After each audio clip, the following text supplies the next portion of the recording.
చాలా కాలం క్రితం జరిగిన ఒక చిన్న సంఘటన, చాలా ప్రాచీనంలోనే జరిగింది. అంటే సుమారు ఒక 150 సంవత్సరాల క్రితం జరిగినటువంటి ఘట్టం. ఒక సన్యాసి తన అనుభవాన్ని రాశారు. తన బాల్యంలో ఉన్నప్పుడు నిత్యానుష్ఠానంతో పాటు నిత్యము ఆయనకి విష్ణు సహస్రనామం బాల్యం నుంచి నిరంతర అభ్యాసం. అంటే ప్రతిరోజు విడవకుండా చదివేవాడు. చాలండి, నామ విద్య నిత్యం పట్టుకుంటే చాలు. చేయవలసిన నిత్యకృత్యములు తావన్మాత్రంగా చేసి విష్ణు సహస్రనామం పట్టుకుంటే ఇంకేం కావాలి? అలా కొంతకాలం అయినప్పుడు ఆయనకి ఒక నిద్రలో భగవంతుడు ఒక శబ్దాన్ని వినిపింపజేశాడు. నాయనా, రేపు ప్రాతకాలం లేచిన వెంటనే నువ్వు ఊరు విడిచి వెళ్ళు అన్నాడు. ఎందుకు అంటే రేపు సాయంకాలం లోపల ఊరంతా దగ్ధం కాబోతున్నది.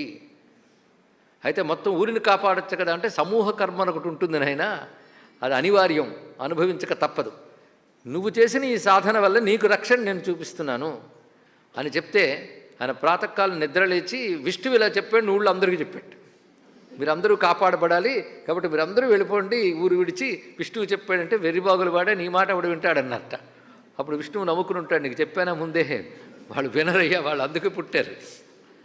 సరే, మొత్తానికి తాను మాత్రం విష్ణువు మాట నమ్మాడు. ఏదో కళ అబద్ధం అనుకోకుండా మూటాముల్లే సర్దుకుని వెళ్ళి ఊరు నుంచి కొంచెం బయటికి వెళ్ళి ఏం జరుగుతుందో చూద్దాం అనుకున్నాడు. సరే, విష్ణువు చెప్పిన సమయాన్ని ఊరు మొత్తం దగ్ధమవడం కనబడింది. అంటే ఈ ఘట్టం స్వయంగా యతీశ్వరుడు రాసుకున్నాడు. నా బాల్యంలో ఇది జరిగింది అని ఒక పత్రికలో విడుదలయ్యింది. అది స్వయంగా తన అనుభవంగా.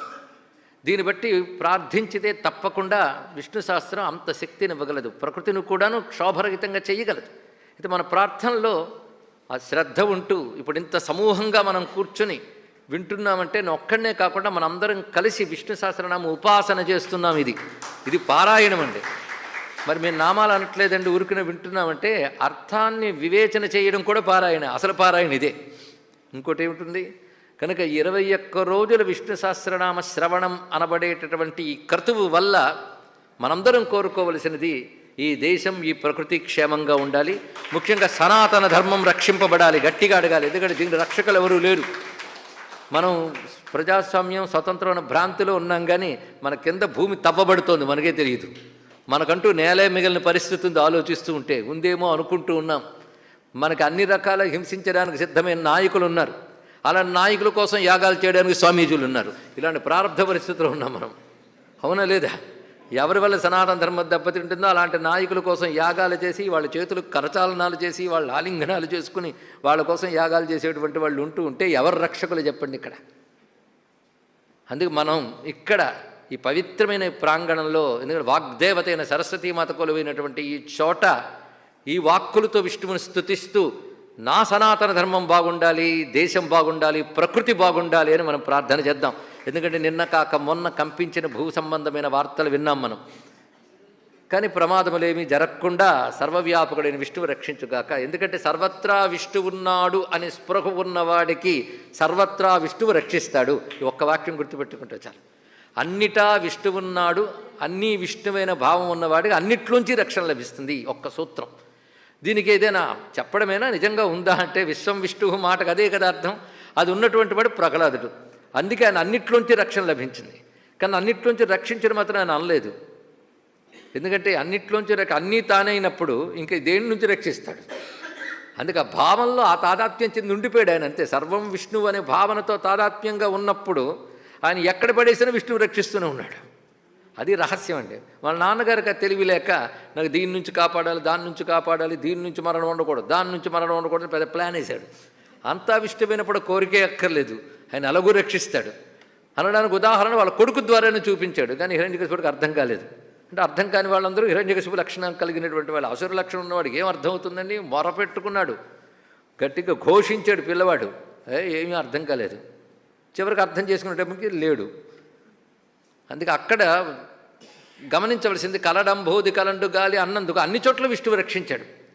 పైగా ఇక్కడి నుంచి అక్కడికి వెళ్ళేటప్పుడు ఆ మహానుభావుడు భయపడలేదు.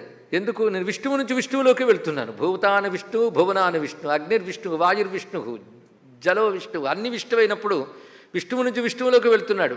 అంటే అమ్మ ఒళ్ళో ఈ తోడ మించి ఆ తోడ మీదకి మార్చినట్టు అనిపించింది ప్రహ్లాదుడికి మొత్తం. అంటే విశ్వం విష్ణువు అనే భావన అంత గొప్పది. అది గట్టిగా పట్టుకోగలిగితే తర్వాత వషట్కార అందంగా మనకు అర్థమవుతున్నది. అన్ని చోట్ల కాపాడేడా లేదా?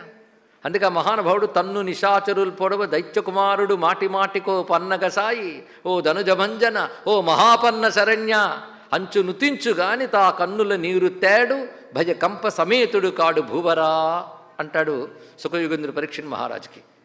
ఎన్ని రకాలు ఇటుతోసి అటుతోసి ఎన్ని రకాల హింస పెట్టినప్పటికి కూడా విష్ణు స్మరణ చేస్తున్నాడు. కానీ విష్ణువు రక్షించలేదు. ఆయన విష్ణు స్మరణానికి అలవాటు. అలాగే చేస్తూ ఉంటే అన్నిట్లోంచి రక్షించాడు. ఎందుకంటే ఇందుగరడందు లేడని సందేహం లేని భక్తులు అతను. ఆ సందేహం లేదన్నమాట అందమండి. ఇక్కడ సందేహం అనేది లేని భక్తి, అదే శ్రద్ధ అనేటువంటి దృఢమైన భక్తి ఉంది కనుకనే అలా రక్షింపబడ్డాడు. విశ్వం విష్ణు అనేటువంటి సత్యము భావనలో మనకి నిలబడాలి. అంతేగాని భావించుంటే లేనిదాన్ని కూడా భావించవచ్చు. ఇది ఉన్నదాన్ని భావిస్తున్నాం. ఇక్కడ భగవానుడు విష్ణు శబ్దానికి తానే అర్థం 2 చోట్ల చెప్తున్నాడు. ఒకటి మహాభారతంలో, వ్యాప్తే మే రోదసీ పార్థ క్రాంతిశ్చాభ్యధికా మమ క్రమణాచాప్యహం పార్థ విష్ణురిత్యభిసిన్నిత అని మహాభారతంలో కృష్ణుడు విష్ణునామానికి తానే అర్థం చెప్తున్నాడు.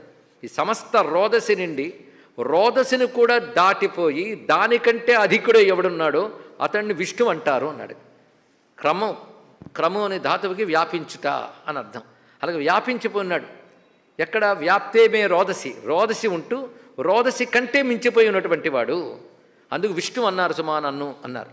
అదేవిధంగా విష్ణు పురాణంలో యస్మాద్ విష్ణుమిదం సర్వం తస్య శక్త్యా మహాత్మనః తస్మాదేవోచ్యతే విష్ణు విషేర్ధాతో ప్రవేశనాత్. ఈ విషేర్ధాతో ప్రవేశనాత్ అనే మాట విశ్వానికి విష్ణువుకు కూడా వర్తిస్తున్నది. కించిత్ భేదమే తప్ప 2 ఒకటే అర్థం ఉన్నాయి. అని ఇక్కడ చెప్తున్నది ఏంటంటే సకల ప్రపంచంలో పరమాత్మ తాను అనంత శక్తులతో ప్రవేశించి ఉన్నాడు.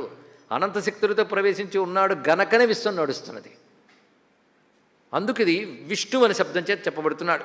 విశిష్ట వ్యాప్తివచనం నుశ్చ సర్వత్ర వాచక సర్వవ్యాపీచ సర్వాత్మ తేన విష్ణు ప్రకీర్తిత. ఇది మరొక అర్థం. విష్ణు 2 భాగాలు చేసాం. విష్ణు అనే దానిలో మొదటిది వ్యాప్తి అని అర్థం, ను అనేది సర్వత్రా అని అర్థం. కనుక వ్యాప్తి చెంది ఉన్నాడు. ఎక్కడ? సర్వత్రా వ్యాప్తి చెంది ఉన్నాడు కనుక విష్ణు అని చెప్పారు ఇక్కడ.